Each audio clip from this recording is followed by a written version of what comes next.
안녕하세요. 원피스 도서관 원도입니다. 원피스 1157화 전체 내용이 드디어 공개되었습니다. 누구보다 빠르게 시작해보겠습니다. 오늘은 원피스 역사상 가장 거대한 미스터리 중 하나이자 현 시대의 모든 전설들이 시작된 그곳 록스 시대의 한복판으로 여러분을 안내하고자 합니다. 최근 공개된 이야기는 단순히 과거의 한 장면을 보여주는 것을 넘어 우리가 알고 있던 세계의 판도를 뒤흔들고 캐릭터들의 관계를 재정의하는 매우 중요한 단서들로 가득 차 있었습니다. 이번 이야기는 푸드콜론이라는 이름만 들어도 평화로워 보이는 장소에서 시작됩니다. 하지만 그곳에서 벌어지는 일은 이름과 정반대입니다.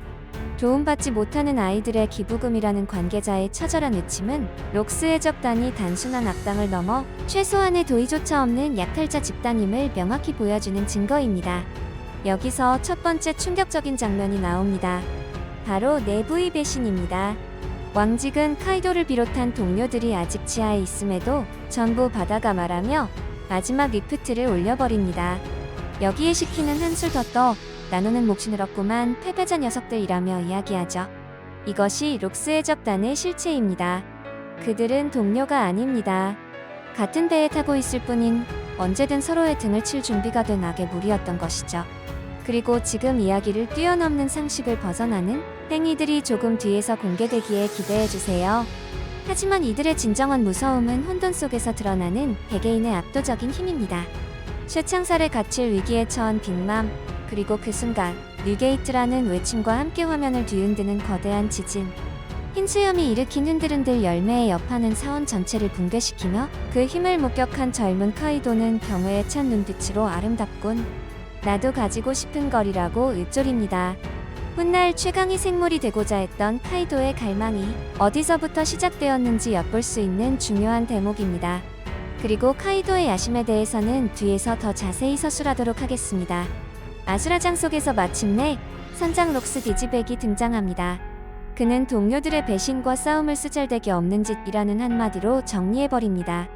그리고 해군에게 포위된 절체절명의 상황에서 그의 선택은 도주가 아닌 출격이었습니다. 침몰시켜 빼앗는다. 이 외침은 그의 끝없는 야망과 파괴적인 성향, 그리고 이 괴물들을 휘어잡는 압도적인 카리스마를 동시에 보여줍니다. 록스 해적단이 왜 그토록 공포의 대상이었는지 그 선장의 그릇의 크기를 짐작하게 합니다.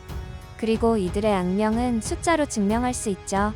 침몰시킨 배 76척, 불태워버린 항구 14곳, 붕괴시킨 원국까지. 이 기록들은 록스 해적단이 단순한 해적단을 넘어 하나의 재앙이었음을 각인시킵니다. 록스 해적단이 혼돈의 축을 담당한다면 이번 이야기의 또 다른 축은 바로 신념을 상징하는 엘바프의 왕 하랄드입니다. 그는 세계 정부의 관리 앞에서 비가 맹국 사람들에게 인권 따위는 없는 거다 라는 냉혹한 선언에 정면으로 맞섭니다. 그의 외침은 힘의 논리가 지배하는 세상에서 은혜와 도의라는 가치를 지키려는 고결한 투쟁으로 보입니다. 하지만 세계는 그런 신념을 용납하지 않습니다. 하랄드의 저항은 세계경제신문에 의해 죄 없는 군함을 겪지만 본성을 드러낸 야만적인 행동으로 왜곡됩니다. 이는 세계 정부가 물리적인 힘뿐만 아니라 정보와 여론을 통해 어떻게 세상을 통제하는지를 보여주는 섬뜩한 대목입니다. 이런 하랄드 앞에 록스가 나타나 나의 친구가 되라며 유혹의 손길을 내밉니다. 이는 하랄드에게 있어 거대한 시험입니다. 부패했지만 확고한 질서인 세계 정부의 편에 설 것인가, 아니면 모든 것을 파괴하는 자유인 록스의 손을 잡을 것인가. 하랄드는 악명이 높아진 남자를 나라에 들일 수 있을 리가 없잖냐라며 단호히 거절하지만 그의 목표가 세계정부 가맹이라는 점은 아이러니한 상황을 연출합니다. 하랄드가 어떤 선택을 했을지 오다는 뒤에서 공개합니다.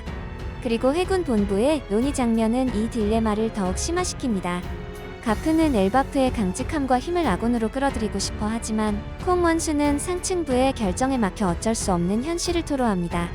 특히 추루 중장에 만약 하랄드가 록스에게 붙는다면 이젠 해군으로 막을 수 없다는 우려는 당시 세력 균형이 얼마나 아슬아슬했는지, 그리고 엘바프라는 존재가 세계의 운명을 좌우할 수 있는 중요한 캐스팅 보트였음을 시사합니다. 격렬한 서사 속에서 잠시 숨을 고를 수 있는 파트가 바로 샤키의 이야기입니다. 구사 해적단 선장의 은퇴 소식에 우리들의 청춘이라며 절망하는 해적들의 모습은 이 이야기의 유머를 담당하며 샤키라는 인물이 당대에 얼마나 큰 아이콘이었는지를 보여줍니다. 그녀가 해적선 벌집에 내리는 장면은 그야말로 한 폭의 그림과 같습니다.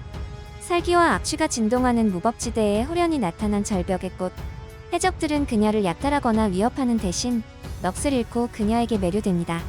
지켜드리겠습니다. 청소하겠습니다. 가게를 짓겠습니다라며 앞다투어 헌신을 맹세하는 모습은 샤키의 아름다움이 단순한 외모를 넘어 사람의 마음을 지배하는 강력한 힘임을 보여줍니다. 이것이 바로 샤키가 운영하는 바가지 바의 탄생 비화입니다.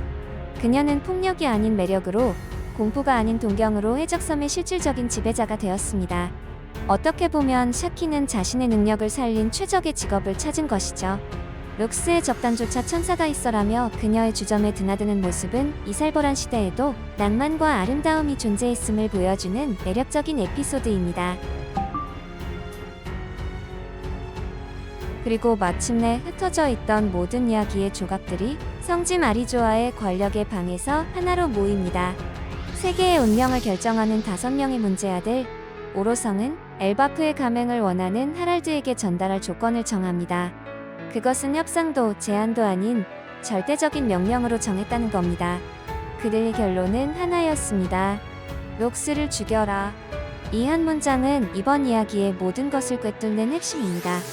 세계 정부가 록스 디지백이라는 존재를 얼마나 두려워했는지, 그리고 그를 제거하기 위해서라면 한 나라의 전사들을 암살자로 이용하는 것도 서슴지 않는 그들의 냉혹한 본질을 폭로합니다. 하랄드가 그토록 원했던 세계정부 가맹이라는 꿈의 대가는 그가 가장 경계했던 무법자 록스의 목숨이었던 것입니다.